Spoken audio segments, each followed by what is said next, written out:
ចុះឆ្នាំហើយថ្មីថ្មីបងប្អូនណាដែលចង់សាកមុខម្ហូបដែលងាយចំណាយលុយអស់តិចហើយរសជាតិឆ្ងាញ់ទៀតហ្នឹងអាចសាកបុកត្រីកម៉ុងជាមួយប្រហុកឆៅមុខនេះបានរសជាតិក៏ឆ្ងាញ់ងាយស្រួលធ្វើហើយចំណាយលុយហ្នឹងអត់អស់ច្រើនទេសម្រាប់គ្រឿងផ្សំដំបូងដែលយើងត្រូវការគឺត្រីកម៉ុងឬក៏ហៅថាត្រីចំហុយហ្នឹងណាសម្រាប់ត្រីហ្នឹងគឺខ្ញុំប្រើតែ2ក្បាលទេយើងយកវាមកលាងទឹកលាងអីសិនហើយគឺយើងយកទៅចៀនហើយត្រីហ្នឹងយើងទិញយកអាណារៀងសាច់ច្រើនតិចមកណាបងប្អូនមើលអាណារៀងធំធាត់ចឹងមកសម្រាប់ការចៀនហ្នឹងគឺចៀនឲ្យវាឡើងក្រៀមទាំងសងខាងហ្មងព្រោះអីអានេះយើងអាចទិញមកឲ្យដាក់វាទាំងទទេចឹងហ្មងបានទេគ្រឿងផ្សំបន្តមកទៀតយើងមានខ្ទឹមសខ្ទឹមក្រហមម្ទេសហើយសម្រាប់អាធំនេះគឺម្ទេសម៉ាឡេបងប្អូនអានឹងហោតិចទេបងប្អូនដាក់ក៏បានអត់ក៏បានគ្រាន់តែថាយើងដាក់ចឹងទៅធ្វើឲ្យមានក្លិនឈ្ងុយពណ៌កាន់តែស្អាតចឹងទៅហើយគ្រឿងទាំងអស់ហ្នឹងខ្ញុំហាន់វាជាកង់រាងខ្លីៗអញ្ចឹងដើម្បីយើងងាយស្រួលយកទៅលេងទៅគឺវាឆាប់ឡើងសបកាឡាតសម្រាប់ត្រប់ពុតញោមបងប្អូនចង់ដាក់ក៏បានអត់ក៏បានដែរអានេះដាក់ទៅគឺរសជាតិរបស់វាកាន់តែឆ្ងាញ់អត់មានល្វីងអត់មានអីទេប៉ុន្តែបើសិនជាបងប្អូនណាអត់ចេះញ៉ាំត្រប់ហ្នឹងមិនបាច់ដាក់ក៏អត់អីដែរហើយសម្រាប់ការលេងហ្នឹងយើងអត់មានប្រើទឹកប្រើប្រេងឆាអីទេលេងប្រហែលជាខ្ទង់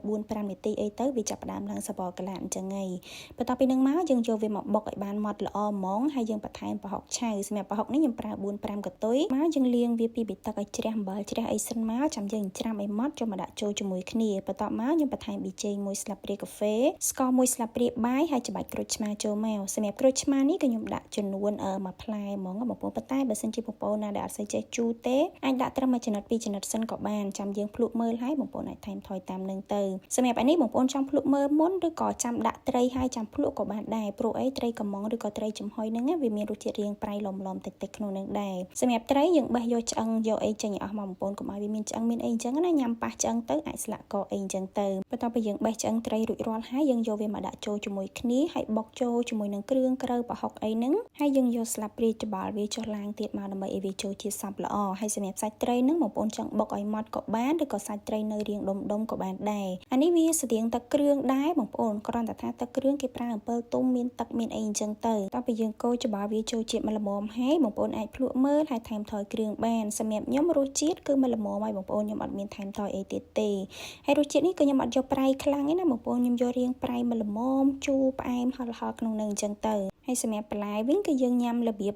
លក់បន្លែទឹកគ្រឿងអញ្ចឹងបងប្អូនគ្រាន់តែថានេះយើងអត់ញ៉ាំជាមួយបន្លែស្ងោរទេបើទឹកគ្រឿងអាចញ៉ាំជាមួយនឹងននោងស្ងោរឬក៏តកួនស្ងោរអីចឹងទៅតែនេះគឺញ៉ាំតែជាមួយបន្លែស្រស់ហើយសម្រាប់បុកត្រីកម៉ុងនេះយើងធ្វើទុកបានណាបងប្អូនបើសិនជាធ្វើរៀងច្រើនសល់អីចឹងទៅទុកញ៉ាំបាយកកពេលព្រឹកអានេះកាន់តែឆ្ងាញ់ទៀតបងប្អូនតែបើថាញ៉ាំជាមួយបាយក្តៅមិនសូវត្រូវហ្មងទេបើបានបាយកកវិញគឺកាន់តែមានជាតិហ្មងគ្រាន់តែថាបើសិនជាយើងធ្វើទុកបងប្អូនកុំធ្វើច្រើនពេកយើងអាចទុកបន្តិចបន្តួចបានអញ្ចឹងណាប៉ុន្តែបើថាទុកដល់ 4-5 ថ្ងៃអីក៏វាមិនសូវឆ្ងាញ់បានដែរហើយសម្រាប់ត្រប់ពុតញងនេះដូចដែលខ្ញុំបានបញ្ជាក់ពីដំបូងអញ្ចឹងបងប្អូនចង់បុកដាក់ចូលជាមួយក៏បានឬក៏អត់ក៏បានដែរសម្រាប់ខ្ញុំនេះខ្ញុំបុកដាក់ចូលជាមួយខ្លះហើយញ៉ាំផ្ទាប់ជាលក់បន្លែក្រៅខ្លះហើយវីដេអូរបស់ខ្ញុំក៏មានតែប៉ុណ្្នឹងដែរបើសិនជាបងប្អូនមានជាមតិយោបល់ឬក៏ចម្ងល់អីអាច comment បានអរគុណច្រើនជួបគ្នានៅវីដេអូក្រោយៗ